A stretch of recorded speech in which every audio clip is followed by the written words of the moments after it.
महावितरणच्या खांद्यावर दहिवडी नगरपंचायतीचा बॅनर, पाहूया सविस्तर बातमी। दहिवडी येथील बस स्थानकाबाहेर असलेल्या महावितरण कंपनीच्या 2 खांबांवर चक्क दहिवडी नगरपंचायतीचा जाहीर सूचनेचा बॅनर लावण्यात आलाय। त्यामुळे नगरपंचायतीचे मुख्याधिकारी संदीप घारगे यांनी बैठकीत बॅनर लावण्याबाबत केलेलं आवाहन हवेत विरून गेल्याची चर्चा रंगली आहे। दहिवडी शहरात नेमून दिलेल्या जागेव्यतिरिक्त अन्यत्र फ्लेक्स, होर्डिंग्स किंवा अन्य फलक लावल्यास 7 पट दंड आकारण्यात येईल असा इशारा नगरपंचायतीच्या मुख्याधिकाऱ्यांनी दिला होता।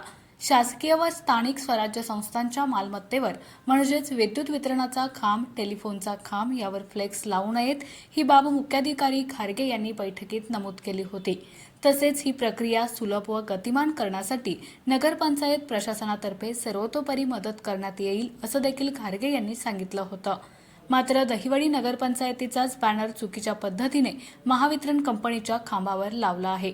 त्यामुळे इतरांना नियम शिकवण्याच्या नादात दहिवडी नगरपंचायतच नियम विसरून गेल्याचं चित्र दहिवडीकर अनुभवत आहेत।